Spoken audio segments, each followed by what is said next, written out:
మిత్రులందరికీ శుభోదయం. నేను మీ హరి. మరి డిఎస్సిలో చాలా చాలా కన్ఫ్యూజ్కి లోనే. ఇది ఏంటంటే ఏ యుద్ధాలు ఎప్పుడు జరిగాయి, ఎవరెవరి మధ్య జరిగాయి, ఇవి చాలా చాలా కన్ఫ్యూజన్ అండి. ఎన్నిసార్లు చదివినా మరొకసారి చూసుకొని వెళ్ళాలేమో అనేటట్టు అనిపించే యుద్ధాలండి. మరి వాటి గురించి కూలంకుషంగా మీకోసం అయితే ఒక పీడిఎఫ్ని అయితే తయారు చేశానండి. మరి చాలా చాలా ఇంపార్టెంట్గా ఉంటాయి. మరి వీడియోలో ఉన్నటువంటి ఈ పీడిఎఫ్లో ఉన్నటువంటి నప్పితే తప్పనిసరిగా అయితే లైక్ చేయండి. మరి మీకోసం ఈ పీడిఎఫ్ని మన యొక్క టెలిగ్రామ్ ఛానల్లో అయితే పెట్టడం జరుగుతుందండి. ఓకేనండి. మరి టెలిగ్రామ్ ఛానల్ లింక్ కూడా కింద ఇస్తాను, అక్కడికి వచ్చి జాయిన్ అవ్వండి. మరి లేట్ లేకుండా చూసేద్దామండి. మరి మొదటిది దశరాజు యుద్ధం అండి. దశరాజు యుద్ధము ఇది వేదకాలంలో జరిగిందండి. వేదకాలంలో దశరాజు అంటే 10 రాజులు, 10 గిరిజన తెగల రాజులకు భరతరాజు అయినటువంటి సుధానుకి ఇద్దరి మధ్య జరిగిందే ఈ దశరాజు యుద్ధం అండి. అంటే 10 మంది రాజులకి. నెక్స్ట్ హైడాస్పన్ అంటే ఎవరికంటే చాలా చాలా గ్రేట్ అలెగ్జాండర్కి పురుషోత్తముడికి మధ్య జరిగిందండి. అలెగ్జాండర్కి పురుషోత్తముడికి జరిగిందే హైడాస్పన్ ఎప్పుడు జరిగిందంటే క్రీస్తు పూర్వం 326. సరే, ఇది మా సోషల్లో లేకపోవచ్చు కదా అని అనుకోవద్దండి. ఒకవేళ సోషల్లో లేకపోయినా జీకే పర్పస్ అన్న కూడా మనకి ఉపయోగపడుతుందండి. హైడాస్పన్ అనేది అలెగ్జాండర్కి పురుషోత్తముడికి మధ్య క్రీస్తు పూర్వం 326లో జరిగిందండి. నెక్స్ట్ కళింగ యుద్ధం ఇది ఎప్పుడు జరిగింది? అశోకుడికి కళింగ రాజులకి మధ్య జరిగిన యుద్ధమే కళింగ యుద్ధం అండి. ఇది క్రీస్తు పూర్వం 261 నుంచి 260 మధ్య ఈ కళింగ యుద్ధం అనేది జరిగిందండి. నెక్స్ట్ పుల్లలూరు యుద్ధం. పుల్లలూరు అనబడికి పులకేసి గుర్తు రావాలండి మనకి. రెండవ పులకేసి, మామూలు పులకేసి కాదు, రెండవ పులకేసికి మహేంద్రవరమకి మధ్య జరిగిందే పుల్లలూరు యుద్ధం అండి. పొలాల కోసం కొట్టుకున్నారు ఎవరెవరు? పులకేసి, మహేంద్రవర్మ. ఎప్పుడంటే క్రీస్తు శకం 630లో అండి, 630లో. నెక్స్ట్ మణిమంగళై యుద్ధం. సో 641లో జరిగిందండి మణిమంగళై. ఇది మొదటి నరసింహవర్మకి రెండవ పులకేసి. ఇక్కడ పుల్లలూరు, మణిమంగళై ఈ రెండిట్లోని కూడా రెండవ పులకేసి ఉన్నాడండి. ఇక్కడ మహేంద్రవర్మ అయితే ఇక్కడ నరసింహవర్మ. ఏ వర్మను వదలడం లేదు మన పులకేసి గారు. సో మహేంద్రవర్మ అయితే పుల్లలూరు, నరసింహవర్మ అయితే మణిమంగళై. నెక్స్ట్ పెషావర్ యుద్ధం క్రీస్తు శకం 1000. ఇది బాగా గుర్తుంటుంది, 1000 పెషావర్. ఓకేనండి. మహమ్మద్ గజనీకి హిందసాహి పాలకుడైనటువంటి జయపాలుడికి మహమ్మద్ గజనీకి పెషావర్ యుద్ధం జరిగిందండి. పెషావర్ యుద్ధం. నెక్స్ట్ మరి మొదటి తరైన యుద్ధం ఎప్పుడు జరిగింది? క్రీస్తు శకం 1191 మొదటి తరైన యుద్ధం ఎవరెవరికి జరిగిందంటే పృథ్వీరాజ్ చౌహాన్కి మహమ్మద్ గోరి. ఇందులో పృథ్వీరాజ్ చౌహాన్ మహమ్మద్ గోరీని ఓడించడం అయితే జరిగిందండి. 1191 మొదటి తరైన యుద్ధం పృథ్వీరాజ్ చౌహాన్ మహమ్మద్ గోరి. రెండవ తరైన యుద్ధం 1192లో అండి. నెక్స్ట్ ఇయరే. ఇక్కడ మహమ్మద్ గోరి పృథ్వీరాజ్ చౌహాన్ని ఓడించాడండి. మొదటి తరైన యుద్ధంలో పృథ్వీరాజ్ చౌహాన్ గెలిస్తే రెండవ తరైన యుద్ధంలో మహమ్మద్ గోరి గెలిచాడండి. ఇద్దరికే జరిగింది రెండును. నెక్స్ట్ చాంద్వార్ ఇక్కడ 1194లో జరిగిందండి. చాంద్వార్. జయచంద్రుడికి ఈ మహమ్మద్ గోరికి చంద్రుడు ఇక్కడ గుర్తుపెట్టుకోండి. చంద్రుడు చాంద్వార్ ఎవరెవరికి జరిగింది? మహమ్మద్ గోరికి, జయచంద్రుడికి. ఎప్పుడు అంటే 1194లో అండి, 1194లో. నెక్స్ట్ మొదటి పానిపట్టు యుద్ధం. దీని గురించి మరీ చెప్పడం జరిగింది. మనం ఢిల్లీ సుల్తాన్లు ప్రారంభం అయిపోతాం కదా అప్పుడు. 1526లో బాబర్కి, ఇబ్రాహిం లోడికి. ఇందులో బాబర్ గెలిచేస్తాడు, ఇబ్రాహిం లోడి ఓడిపోతాడు. ఓకేనండి. నెక్స్ట్ అదండి 1526లో మొదటి పానిపట్టు యుద్ధం అండి. నెక్స్ట్ రెండోది కాన్వాయ్ యుద్ధం. ఇది ఎప్పుడు జరిగిందంటే 1527లో కాన్వాయ్ యుద్ధం. గుర్తుపెట్టుకుని, చాలా ఇంపార్టెంట్. కాన్వా ఎవరికంటే బాబర్కి రాణా సంగాని జయించాడండి. బాబరు రాణా సంఘాన్ని జయించాడు. ఇక్కడ మనం గుర్తుపెట్టుకోవాల్సింది బాబర్ 4 years పనిచేస్తాడండి, 1526 నుంచి 1530 వరకును. అందులో భాగంగా మొదటి సంవత్సరమే యుద్ధం చేశాడు. ఆ యుద్ధం పేరువే కాన్వా. ఇది 1527లో జరిగిందండి. నెక్స్ట్ చందేరి యుద్ధం అండి. చందేరి ఇది 1528లో అండి. చందేరి ఇక్కడ మేదిని రాయ్ బాబర్ చేతిలో ఓటమి చెందాడండి. మేదిని రాయ్ బాబర్ చేతిలో. ఇక్కడ చూసుకోండి, రాణా సంఘ కాన్వా యుద్ధం, మేదిని రాయ్ చందేరి యుద్ధం. నెక్స్ట్ గోగ్రా యుద్ధం అండి. ఇది కూడా చాలా ఇంపార్టెంట్. గోగ్రా యుద్ధం 1529 వరుస క్రమంలో బాబర్ యొక్క యుద్ధాలన్నీ కూడా ఇక్కడ వచ్చేస్తాయండి. బాబర్ పూర్తిగా ఆఫ్ఘన్ల కూటమిని ఓడించాడండి ఈ గోగ్రా యుద్ధంలో. కాన్వా యుద్ధం, చంగేరి యుద్ధం, గోగ్రా యుద్ధం వరుస క్రమంలో ఉంటాయి, మనకేం ఇబ్బంది ఉండదు. మొదటి పానిపట్టు యుద్ధం 1526, కాన్వా యుద్ధం 1527, చందేరి యుద్ధం 1528, గోగ్రా యుద్ధం 1529 అండి. నెక్స్ట్ చౌసా యుద్ధం అండి. మరి 1539లో షేర్షా అండి. చౌసా. ఈ షేర్షా మొఘలులను ఓడించాడండి షేర్షా. నెక్స్ట్ కనౌజ్ యుద్ధం అంటాం కదా, కనౌజ్ యుద్ధం. షేర్షా హుమయూన్ను ఓడించిన ఇదే 1540 అండి. 1540 కనౌజ్ యుద్ధం ఎప్పుడు జరిగిందంటే 1540. ఎవరెవరికి జరిగింది అంటే షేర్షాకి హుమయూన్కి మధ్య జరిగిందండి. నెక్స్ట్ ముచ్చివారా యుద్ధం. సర్హింద్ అంటే ముచ్చివారా యుద్ధం అండి. 1555. హుమయూన్ చేతిలో ఆఫ్ఘన్లు ఓటమి చెందారు కదా, అదే ముచ్చివారా హుమయూన్ ముచ్చివారా యుద్ధం. మొదటి పానిపట్టు యుద్ధం 1526లో జరిగింది. మరి రెండవ పానిపట్టు యుద్ధం 1556లో జరిగిందండి. మరి అక్బర్ చేతిలో హేము పరాజయించి పొందాడండి. మరి మొఘల్ సామ్రాజ్య పరిపాలనకు పునాది వేసిందండి. ఇక్కడ హేము అంటే ఎవరు? హేము పూర్తి పేరు తెలిస్తే, హేము యొక్క అసలు పేరు తెలిస్తే తప్పనిసరిగా అయితే కామెంట్ చేయండి. నెక్స్ట్ రాక్షస తంగడి యుద్ధం. దీనినే మనము తల్లికోట యుద్ధము, బన్నీహట్టి యుద్ధం అని కూడా అంటారండి. అది ఈ రాక్షస తంగడి యుద్ధం అనేది క్రీస్తు శకం 1565లో జరిగిందండి. వరుస క్రమంలో పేర్చుకుంటూ చాలా టైం పట్టిందండి. నెక్స్ట్ విజయనగర సామ్రాజ్య సైన్యం ముస్లిం సైన్యాల చేతిలో ఓటమినైతే ఓడిపోయిందండి. ఈ విజయనగర సామ్రాజ్య సైన్యం అనేది ముస్లిం సైన్యాల చేతిలో ఓడిపోయిందండి. ఇదే రాక్షస తంగడి లేదా తల్లికోట యుద్ధం ఎప్పుడు 1565లో జరిగిందండి. నెక్స్ట్ హల్దీఘాట్ యుద్ధం ఎప్పుడు జరిగిందంటే 1576. హల్దీఘాట్ యుద్ధము 1576 అక్బర్కి రాణా ప్రతాప్కి మధ్య జరిగిందండి. ఏది? హల్దీఘాట్ యుద్ధం అనేది 1576 అక్బర్కి రాణా ప్రతాప్లకి ఇద్దరి మధ్య జరిగిందండి. నెక్స్ట్ భోపాల్ యుద్ధం అండి 1737. భోపాల్ యుద్ధము 1737 అండి. మరి పేష్వా మొదటి బాజీరావు చేతిలో నిజాం ఓడిపోయిందండి. మొదటి బాజీరావు చేతిలో నిజాం ఓటమి చెందడమే ఇక్కడ భోపాల్ యుద్ధం అండి. ఇది 1737లో జరిగిందండి. నెక్స్ట్ కర్నాల్ యుద్ధం.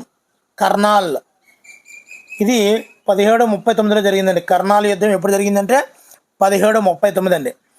నాదిర్ షా పూర్తిగా మొఘలుల సైన్యాన్ని ఓడించాడండి. ఎవరు? నాదిర్ షా. నాదిర్ కర్నాల్ యుద్ధం అండి. నాదిర్ ఎవరిని ఓడించాడు? మొఘల్ని ఓడించాడండి. మొఘల్ని ఓడించి కర్నాల్ యుద్ధం చేశాడు. ఎప్పుడు? 1739 అండి. నెక్స్ట్ మొదటి కర్ణాటక యుద్ధం అండి. అసలు కర్ణాటక యుద్ధం ఎవరెవరికి జరిగిందంటే బ్రిటిష్కి ఫ్రెంచ్ సైన్యాలకి మధ్య జరిగిందండి. మొదటి కర్ణాటక. మరి 1745 నుంచి 1748 మధ్య బ్రిటిష్కి ఫ్రెంచ్ సైన్యాలకు మధ్య జరిగిందే మొదటి కర్ణాటక యుద్ధం అండి 1745. నెక్స్ట్ రెండవ కర్ణాటక యుద్ధం అయితే వెంటనే 48లో ముగిసింది కదా, వెంటనే మరలా జరిగిందండి 1749 నుంచి 1754 వరకు. ఇది కూడా బ్రిటిష్ వారికి ఫ్రెంచ్ వారి మధ్య అండి. మరి 54లో అయింది కదా, మరలా ఇక్కడ 1 సంవత్సరం నెక్స్ట్ వచ్చారు, ఇక్కడ 1 సంవత్సరం మధ్యలో గ్యాప్ తీసుకున్నారు. అంటే మనకి ఈజీగా గుర్తించడానికి వెంటనే వచ్చారు, 1 సంవత్సరం గ్యాప్. ఓకేనండి. మరి మొదటి దానికి 3 సంవత్సరాలు పట్టింది, రెండవ దానికి 6 సంవత్సరాలు, ఇది చూడండి 7 సంవత్సరాలు అండి. 3, 6, 7 3 సంవత్సరాలు, 6 సంవత్సరాలు, 7 సంవత్సరాలు. మొదటిది గుర్తుపెట్టుకుంటే మనం ఈజీగా చెప్పేయచ్చండి. మొదటి కర్ణాటక యుద్ధం 1745 ఒక్కటే గుర్తుపెట్టుకోండి. 3, 6, 7 కాల్కులేట్ చేసుకోండి. 3 కాల్కులేట్ చేస్తాము, 1748 అయిపోతుంది. నెక్స్ట్ స్టార్ట్ చేస్తారు, 6 సంవత్సరాలు కాల్కులేట్ చేస్తారు, ఇది అవుతుంది. 1 సంవత్సరం గ్యాప్ ఇస్తారు, మరలా ఇది అవుతుంది. ఓకేనండి.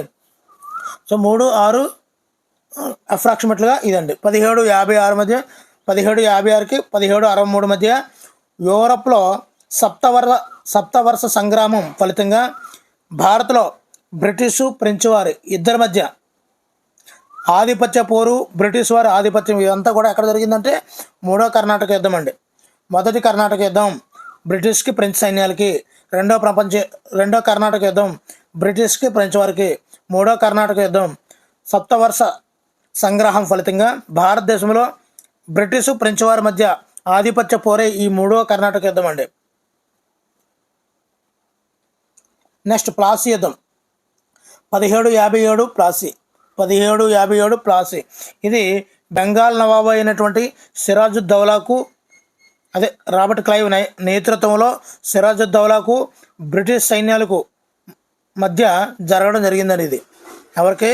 సిరాజుద్దౌలాకు బ్రిటిష్ సైన్యాలకు మధ్య ఈ యొక్క జరగడం జరిగిందండి. ఇక్కడ బెంగాల్ నవాబు ఓడిపోయాడండి. ఇక్కడ బ్రిటిష్ పరిపాలనకు నాంది పడింది ఈ ప్లాసీ యుద్ధంలో అండి. బక్సార్ యుద్ధం అండి. ఇది 1764 అండి. ఈ ప్లాసీ యుద్ధము, బక్సార్ యుద్ధము రెండూ కూడా ఈ ఢిల్లీ సుల్తాన్ల కాలంలో జరిగినవేనండి. నెక్స్ట్ బెంగాల్ నవాబు అయినటువంటి మీర్ కాసింకి ఆంగ్ల సైన్యానికి మధ్య జరిగిందండి. మరి దీనిలో ఈ యొక్క బెంగాల్ నవాబు అయినటువంటి మీర్ కాసిం ఓడిపోవడం జరిగిందండి. బక్సార్ యుద్ధం 1764, ప్లాసీ యుద్ధం 1757. ఇక్కడ మనం టెక్స్ట్ బుక్లో మీర్ కాసిం చెప్పుకుంటుంటాము. మీర్ కాసింతో పాటుగా అవధ్ నవాబు అయినటువంటి గుజావుద్ దౌలు, అదేవిధంగా మొఘల్ చక్రవర్తి అయినటువంటి రెండో షా ఆలం, వీళ్ళ కూటమిలో మేజర్ మన్రో నాయకత్వంలో ఆంగ్ల సైన్యం చేతిలో ఓడిపోయిందండి ఈ బక్సార్ యుద్ధంలో మీర్ కాసిం. నెక్స్ట్ 3వ పానిపట్ యుద్ధం ఆల్రెడీ చెప్పడం జరిగింది. మొదటి పానిపట్ యుద్ధం 1526, రెండవ పానిపట్ యుద్ధం 1556, 3వ పానిపట్ యుద్ధం 1761. 1761 ఇక్కడ ఎవరు జరిగిందంటే అహ్మద్ షా అబ్దాలీ చేతిలో మరాఠాలు ఓటమి చెందారు, పతనం అయిపోయారు. 3వ పానిపట్ యుద్ధం ఎవరికి? మరాఠాల ఓటమి అండి. ఎవరి చేతిలో? అహ్మద్ షా అబ్దాలీ చేతిలో ఓడిపోయింది 3వ పానిపట్ యుద్ధంలో మరాఠాలండి. నెక్స్ట్ మొదటి ఆంగ్లో మైసూర్ యుద్ధం అండి 1767. చాలా ఇంపార్టెంట్లు అండి ఇవన్నీ. మొదటి ఆంగ్లో మైసూర్ యుద్ధం ఎప్పుడు జరిగింది? వారన్ హేస్టింగ్కి హైదర్ అలీకి మధ్య జరిగిందండి. మైసూరు పాలకుడు, ఇక్కడ మైసూరు పాలకుడు ఉన్నాడు కదండి. మైసూరు పాలకుడు ఎవరు అంటే హైదర్ అలీకి ఇక్కడ ఆంగ్లం నుండి వారన్ హేస్టింగ్ నాయకత్వంలో బ్రిటిష్ సైన్యానికి మధ్య జరిగిందండి. వారన్ హేస్టింగ్ హయాంలో బ్రిటిష్ సైన్యానికి హైదర్ అలీకి మధ్య జరిగిందే ఈ ఆంగ్లో మైసూర్ యుద్ధం అండి. 1767 నుంచి 1769 వరకు అండి. నెక్స్ట్ రెండో ఆంగ్లో మైసూర్ యుద్ధం 1780 నుంచి 1784 అండి. ఒక్కటికి 2 సార్లు చూసుకుంటే ఇబ్బంది ఉండదండి. ఓకేనండి. మరి ఇక్కడ బ్రిటిష్ సైన్యానికి హైదర్ అలీ తర్వాత యుద్ధంలో హైదర్ అలీ మధ్యలో చనిపోతాడండి. హైదర్ అలీ ఈ యొక్క రెండో ఆంగ్లో మైసూర్ యుద్ధంలో చనిపోవడం జరుగుతుంది హైదర్ అలీ. ఆ తర్వాత ఈ టిప్పు సుల్తాన్ ప్రవేశించాడు. మరి టిప్పు సుల్తాన్కి ఈ హైదర్ అలీ ఏమవుతాడు? తెలిస్తే తప్పనిసరిగా కామెంట్ చేయండి. అంటే ఇద్దరు పేర్లు ఒకే యుద్ధంలో ఉంది, అందు గురించి నేను దాని రిలేషన్ అడుగుతున్నాను. బ్రిటిష్ సైన్యానికి హైదర్ అలీ తర్వాత హైదర్ అలీ ఒక 2 సంవత్సరాలు యుద్ధం చేస్తాడు. ఈ 5 సంవత్సరాలు ఉంది కదా, ఈ 5 సంవత్సరాల్లో 2 సంవత్సరాలు హైదర్ అలీ యుద్ధం చేస్తాడు. తర్వాత టిప్పు సుల్తాన్ వస్తాడండి. మరి అదండి మ్యాటర్. నెక్స్ట్ మూడో ఆంగ్లో మైసూర్ యుద్ధం. మరి 3లో టిప్పుకి 3 పోయిందండి. అదండి టిప్పు ఓటమి చెందుతాడండి. ఎవరు? నాయకత్వంలో బ్రిటిష్ సైన్యం చేతిలో టిప్పు సుల్తాన్ ఓడిపోయాడండి. ఇంతకుముందు ఒకటి చెప్పుకున్నాం మనం, మొదటి ఆంగ్లో మైసూర్ యుద్ధంలో ఎవరు నాయకత్వం వహించారంటే వారన్ హేస్టింగ్. అదే మూడో ఆంగ్లో మైసూర్ యుద్ధంలో కారన్ వాలిస్. టిప్పు సుల్తాన్ని కారణం లేకుండా చంపేశారండి, అంటే సింపుల్గా గుర్తుంచుకుంటారని. టిప్పు సుల్తాన్ని కారణం లేకుండా, సో టిప్పుకి మూడింది కాబట్టి కారణం లేకుండా చంపేశారండి. అంటే మూడో ఆంగ్లో మైసూర్ యుద్ధం అని. మరి మొదట ఆంగ్లో మైసూర్ యుద్ధంలో వార్నింగ్ ఇచ్చారండి. వార్నింగ్ ఇచ్చి ఎవరికి? హైదర్ అలీకి అండి. హైదర్ అలీకి వార్నింగ్ ఇచ్చారండి మొదటి ఆంగ్లో మైసూర్ యుద్ధంలో. మరి రెండో ఆంగ్లో మైసూర్ యుద్ధంలో హైదర్ అలీ తర్వాత టిప్పు సుల్తాన్ ఇద్దరు వచ్చారండి. ఇద్దరు వచ్చింది ఆంగ్లో మైసూర్ యుద్ధం అండి 1780. తర్వాత 1780 తర్వాత 1790. సింపుల్గా గుర్తుంచుకోవడానికి కూడా ఈజీగా ఉంటుందండి ఇది. 1767 ఖచ్చితంగా గుర్తుంచుకోవాలి. 1780, 1790, 1799 అండి. నెక్స్ట్ ఇక్కడ చూద్దామండి. మరి నాలుగో మైసూర్ యుద్ధం అండి. మరి దీనిలోనే మరి టిప్పు సుల్తాన్ మైసూర్ పులి చనిపోయిందండి. ఇక్కడ ఎవరంటే వెల్లస్లీ హయాంలో బ్రిటిష్ సైన్యం చేతిలో టిప్పు సుల్తాన్ ఓడిపోయాడండి, వీరమరణం చెందారు, వెళ్ళిపోయాడండి. ఎవరు? టిప్పు సుల్తాన్ వెళ్ళిపోయాడండి. ఎప్పుడు? నాలుగో మైసూర్ యుద్ధంలో. మూడో మైసూర్ యుద్ధంలో మూడింది, కారణం లేకుండా మూడింది. నాలుగో మైసూర్ యుద్ధంలో మరి వెళ్ళిపోయాడండి, అంటే వెల్లస్లీ అండి. మొదటి మైసూర్ యుద్ధంలో వార్నింగ్ ఇచ్చారండి. రెండో మైసూర్ యుద్ధంలో ఇద్దరు నాయకులు వచ్చారండి, హైదర్ అలీ, టిప్పు సుల్తాన్. మూడో మైసూర్ యుద్ధంలో మూడిందండి టిప్పు సుల్తాన్కి, కారణం లేకుండానే మూడింది. నాలుగో మైసూర్ యుద్ధంలో మరి వెళ్ళిపోయాడండి. 1799లో వీరమరణం పొందాడు. ఒకటి తక్కువ 1800 అండి ఇది. నెక్స్ట్ మొదటి మరాఠా యుద్ధం అండి. మరి మరాఠా పాలనలో ఎప్పుడు జరిగింది అంటే 1775 అండి. 1775 మొదటి మరాఠా యుద్ధం 1775. మరి ఈ మరాఠా పాలనలో బ్రిటిష్ వారి ప్రవేశం వల్ల ఈ బ్రిటిష్ వారికి మరాఠాలకి యుద్ధం జరిగిందండి. మొదటి మరాఠా యుద్ధం 1775. మరి రెండో మరాఠా యుద్ధం 1803 అండి. 1803 ఇది కూడా ఎక్కడ గ్యాప్ ఎవరండి ఇలా. మరి 1803కి 1805కి మధ్య బ్రిటిష్కి మరాఠాలకి మధ్య జరిగిందండి 1803. మూడో మైసూర్ యుద్ధం అండి, మూడో మరాఠా యుద్ధం 1817 అండి. 1817 బ్రిటిష్ వారి జోక్యం వల్ల స్వాతంత్రం కోల్పోయినటువంటి మరాఠాలందరూ కూడా తిరుగుబాటు చేశారండి. అంటే ఇక్కడ స్వాతంత్రం కోసం బ్రిటిష్ వాళ్ళ హస్తగతం చేసుకోవడానికి చేశారు ఈ రెండు. ఇక్కడ ఈ మూడో మరాఠా యుద్ధానికి రాబోడికి బ్రిటిష్ వాళ్ళు స్వాతంత్రం పొందేశారు, వాళ్ళు పొందారు. ఇక్కడ మరాఠాల స్వాతంత్రాన్ని కోల్పోయారు. మాకు స్వాతంత్రం కావాలని మూడో మరాఠా యుద్ధంలో మరాఠాలు తిరుగుబాటు చేశారండి. సార్ ఎలా గుర్తుంచుకోవాలంటే 1775 మొదటి మరాఠా, మరి రెండో మరాఠా 1803, మూడో మరాఠా 1817. నెక్స్ట్ మొదటి ఆంగ్లో సిక్కు యుద్ధం అండి. మొదటి ఆంగ్లో సిక్కు మరి 1845లో జరిగిందండి. 1845 బ్రిటిష్ వారు పంజాబ్ దురాక్రమణ వల్ల సిక్కులు తిరుగుబాటు చేశారండి. బ్రిటిష్ వారు ఏం చేశారు? పంజాబ్ని ఆక్రమించేసుకున్నారు, దానివల్ల సిక్కులు తిరుగుబాటు చేసిందండి 1845. నెక్స్ట్ రెండో ఆంగ్లో సిక్ యుద్ధం, ఇది అయిపోయిన 3 సంవత్సరాలకే 1848 అండి. 1848 మరి బ్రిటిష్ వారి దురాక్రమణ వల్ల దురాఘాతాలకు ప్రతిగా సిక్కులు తిరుగుబాటు చేశారండి. మరి బ్రిటిష్ వారు పంజాబ్ ఆక్రమించేసుకున్నారండి. అంటే ఆల్రెడీ మరి ఇక్కడ దురాక్రమణ వల్ల సిక్కులు తిరుగుబాటు చేశారు. ఇది కూడా ఇక్కడ పూర్తిగా తిరుగుబాటే చేశారు మొదట ఆంగ్లో సిక్కు యుద్ధంలో, కానీ ఇక్కడ పంజాబ్ మొత్తాన్ని ఆక్రమించేసుకున్నారండి రెండో ఆంగ్లో సిక్కు యుద్ధంలో. 1845, 1848 రెండు గుర్తుంచుకోండి. ఆంగ్లో సిక్కు 1845, 1848. నెక్స్ట్ అంబూర్ యుద్ధం 1749 అండి. అంబూర్ యుద్ధం ఎప్పుడు జరిగింది? 1749. ఇక్కడ అంబూర్ యుద్ధంలో ముజఫర్ జంగ్కి, చందా సాహెబ్కి ఫ్రెంచ్ గవర్నర్ డూప్లే కలిసి ఈ యొక్క కర్ణాటక నవాబు అన్వరుద్దీన్, ఎవరినండి? అన్వరుద్దీన్. ఏ నవాబు? కర్ణాటక నవాబు. ఈ కర్ణాటక నవాబుని చంపేశారండి. ఎవరెవరు? ఇక్కడ చంద్ సాహెబ్, ముజఫర్ జంగు, ఫ్రెంచ్ గవర్నర్ అయినటువంటి డూప్లే, వీళ్ళందరూ కలిసి వీళ్ళ ముగ్గురు ఏకమైపోయి అంబూర్ యుద్ధంలో అన్వరుద్దీన్ని చంపేశారండి. ఈ అన్వరుద్దీన్ ఎవరు అంటే కర్ణాటక నవాబా అండి. ఎప్పుడు జరిగింది ఇదంతా అంటే 1749 అండి. 1749 అండి. మరి వందవాసి యుద్ధం అండి. వందవాసి 1760లో జరిగింది. Sir Eyre Coote, general Bussy, count de లాలీని ఓడించాడండి. వందవాసిలో లాలించాడండి. లాలీని ఓడించాడు ఎవరు? General bushy. నెక్స్ట్ చివరిగా మరి వీడియోలో చివరిదండి నల్లమందు యుద్ధం 1856, 1860. 1856 నుంచి 1860 మధ్య అంటే ఇక్కడ ఫ్రెంచ్ విప్లవం జరిగిందండి. ఇక్కడ మనం గమనిస్తే చైనీయులకి బ్రిటిష్ వారికి మధ్య నల్లమందు యుద్ధం జరిగింది 1856లో అండి.